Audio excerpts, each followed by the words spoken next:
तो पीएम नरेंद्र मोदी के बस्तर दौरे से पहले कांग्रेस ने एक बार फिर सवाल पूछा है। पीसीसी चीफ दीपक बैज ने पीएम मोदी के सामने कई सवाल रखे हैं। उन्होंने वनाधिकार अधिनियम में संशोधन के साथ साथ आरक्षण संशोधन विधेयक लंबित रहने पर सवाल खड़े किए हैं। इसके साथ ही उन्होंने नगरनार प्लांट को बेचे जाने और आदिवासियों पर अत्याचार का मुद्दा उठाया है। बैज ने पीएम मोदी से बस्तर दौरे के दौरान इन सभी सवालों के जवाब देने की मांग की।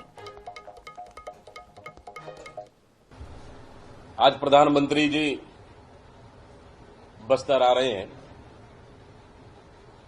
कल भी मैंने उनसे कुछ सवाल किया था, आज भी सवाल कर रहा हूं।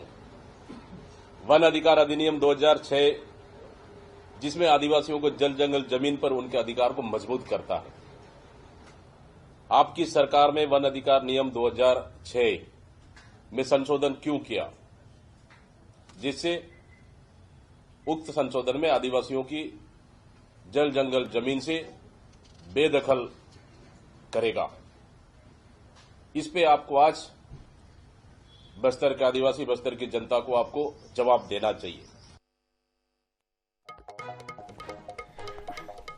विशेष संवाददाता गौरव शर्मा हमारे सहयोगी हमारे साथ जुड़ गए हैं। गौरव, क्या जानकारी जिस तरह से प्रधानमंत्री से सवाल जवाब किए गए हैं और सवाल करने के बाद जवाब मांगा गया है?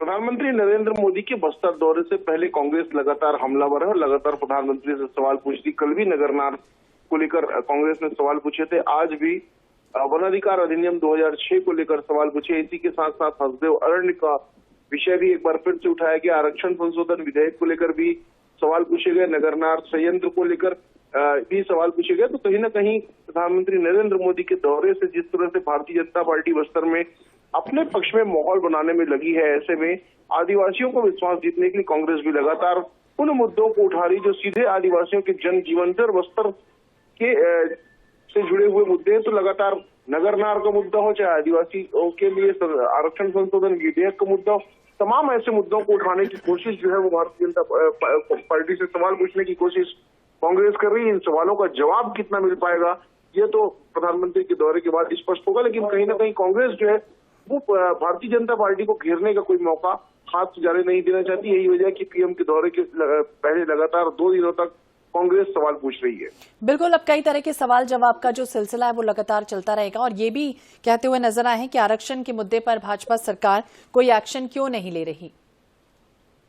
आरक्षण संशोधन विधेयक की अगर बात की जाए तो पिछले काफी वक्त से आरक्षण संशोधन विधेयक राजभवन में पेंडिंग और इस पर अब तक राज्यपाल के हस्ताक्षर नहीं हो सके। यही वजह है कि कांग्रेस लगातार, चाहे कोई भी चुनाव हो, विधानसभा चुनाव में भी इसे मुद्दा बनाया गया था, अब लोकसभा चुनाव में भी आरक्षण संशोधन विधेयक को लेकर लगातार सवाल पूछ रही। आज जब प्रधानमंत्री बस्तर आने वाले हैं, ऐसे में गौरव आप हमारे साथ बने रहिए। हमारे साथ अनुराग अग्रवाल जी भी जुड़ गए हैं बीजेपी से।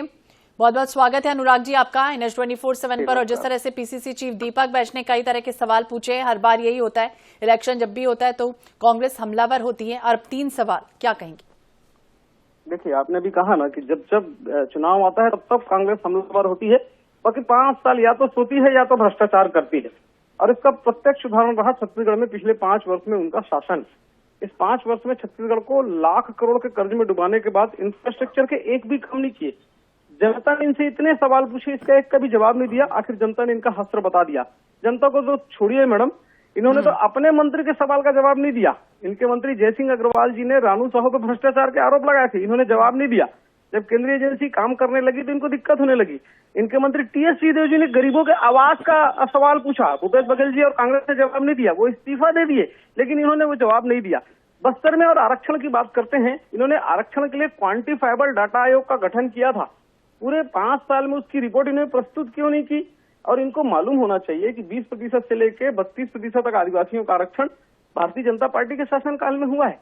देश की 15 से अधिक जनजातियों का मात्रात्मक सुधार करके आजादी के बाद से पहली बार उनको मुख्य धारा में लाने का काम भारतीय जनता पार्टी ने किया है। देश के सर्वोच्च पद पर अगर जो महिला बैठी जिसका लगातार विरोध कांग्रेस करते रहे, वो एक आदिवासी समाज की बेटी है और ये कांग्रेस सवाल उठाते हैं। तो अनुराग जी, क्या जवाब मिलेगा या फिर आप भी सवाल जो है बीजेपी भी इसी तरह से पूछेगी? मैं वही तो कह रहा हूँ, बीजेपी क्यों, जनता भी पूछेगी ना कि आजादी के बाद लंबे समय तक देश को विभिन्न प्रकार के घोटालों के गर्त में डालने वाले लोग जवाब तो दे, वो पैसा कहाँ है? छत्तीसगढ़ के 5 साल में जनता, गरीब जनता के पैसे से अपने केंद्रीय नेतृत्व का पेट भरते रहे, वो पैसा कहाँ है? मैं वही कह रहा हूँ कि भाजपा के जनता भी इनसे जवाब पूछ रही है। देश में आजादी के बाद लोकतंत्र की दुहाई देने वाले एक ही परिवार राजतंत्र चला रहा है, जिसके कारण इसके ही लोग इनको छोड़ छोड़ के जा रहे हैं, उसका क्या जवाब है? तो कांग्रेस जरा जनता के सवालों का जवाब दे।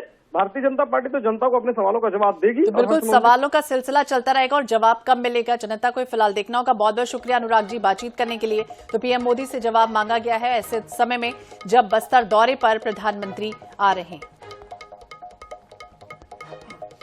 और गौरव, आप भी हमारे साथ जुड़े हुए हैं। गौरव, ये भी जानकारी कि अब क्या कुछ होगा इस पूरे मामले में? गौरव, आप सुन पा रहे हैं? तो गौरव का भी बहुत बहुत शुक्रिया जानकारी के लिए। तो कांग्रेस ने कई तरह के सवाल उठाए।